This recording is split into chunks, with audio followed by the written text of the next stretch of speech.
इस वक्त की बड़ी खबर, चंद्रशेखर आजाद रावण के बगावती सुर दिखे हैं। चंद्रशेखर आजाद रावण ने इस सीट से कर दिया लोकसभा चुनाव लड़ने का ऐलान। अखिलेश यादव के ऊपर लगाए गंभीर आरोप। भीम आर्मी चीफ चंद्रशेखर आजाद ने अगला लोकसभा चुनाव लड़ने का कर दिया है ऐलान। उन्होंने बताया है कि समाजवादी पार्टी और अखिलेश यादव पर जुबानी हमला किया है।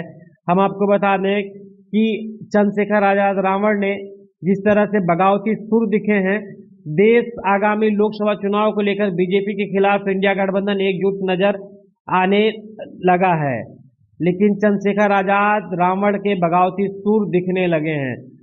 कई मीडिया रिपोर्ट का दावा किया जा रहा है कि यूपी में इस गठबंधन की कमान समाजवादी पार्टी अखिलेश यादव के हाथों में होगी। लेकिन अब बीएसपी चीफ मायावती के बाद भीम आर्मी चीफ चंद्रशेखर आजाद भी गठबंधन से खुद को अलग करते नजर आ रहे हैं। एक निजी मीडिया चैनल से बातचीत के दौरान चंद्रशेखर आजाद ने कहा कि हमारे नगीना से चुनाव लड़ना फाइनल है। नगीना जो लोकसभा सीट है, वहां से चंद्रशेखर आजाद रावण ने कहा कि वहां से चुनाव लड़ना फाइनल है। हमारे आजाद समाज पार्टी के लोग ये चाहते हैं कि उन्होंने नगीना लोकसभा सीट पर 3 बार अलग अलग लोगों ने लोगों को चुना है। 2009 में यहाँ से समाजवादी पार्टी के लोगों को मौका मिला और उनके सांसद रहे। 2014 में बीजेपी के सांसद रहे, उनको मौका मिला। 2019 में सपा और आरएलडी बीएसपी के गठबंधन में सांसद रहे, उनको मौका मिला। भीम आर्मी चीफ ने कहा कि मैं पिछले बहुत दिन से घूम रहा हूँ। जब आदमी बाजार में आने के लिए मोटरसाइकिल से निकलता है तो लगता है कि खेत में कम से कम सड़कों का बुरा हाल क्या है। कोई कॉलेज नहीं बने, न कोई अस्पताल बने हैं, यहाँ कोई नई इंडस्ट्री प्लांट नहीं है जिससे नौजवानों को रोजगार मिल जाता। किसानों की समस्या को भी सत्र में नहीं पूछा गया। चंद्रशेखर आजाद रावण का बड़ा आरोप, महंगाई और बेरोजगारी कमर तोड़े। भारतीय जनता पार्टी पर हमलावर भी हुए। उन्होंने कहा कि यहाँ 26 लोग की जान गुलदार के हमले से हुई है। ये मामला सदन में चर्चा में आया था। जिसके परिवार में मौत हुई वो परिवार बेबस लाचार है, लेकिन कोई अधिकारी नहीं सुन रहा है।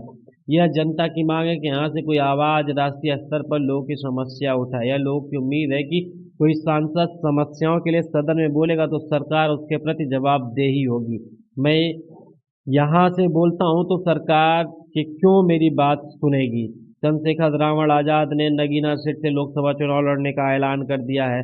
उन्होंने जहां भारतीय जनता पार्टी पर भी हमलावर हुए, समाजवादी पार्टी पर भी हमला हुए हैं। अब देखना यह है कि अभी इंडिया गठबंधन जिस तरह से अभी चौथी बैठक दिल्ली के अशोका होटल में हुई है, उसके बाद चंद्रशेखर आजाद रावण का यह बयान आया है कि वो लोकसभा चुनाव लड़ने का ऐलान कर दिए हैं। अब देखना यह है कि चंद्रशेखर आजाद रावण इंडिया गठबंधन में शामिल होते हैं कि नहीं। जिस तरह से बगावती सुर देख रहे हैं वो नगीना लोकसभा सीट से चुनाव लड़ने की तैयारी में, क्योंकि यहाँ इसके पहले समाजवादी पार्टी के सांसद थे, फिर बीजेपी के सांसद थे। 2019 में सपा आरएलडी और बसपा गठबंधन के सांसद थे। इस बार उस सीट से भीम आर्मी चीफ चंद्रशेखर आजाद रावण ने चुनाव लड़ने का ऐलान कर दिया। अब देखना यह है कि चंद्रशेखर आजाद रावण को इंडिया गठबंधन मनाने में कामयाब होता है कि नहीं।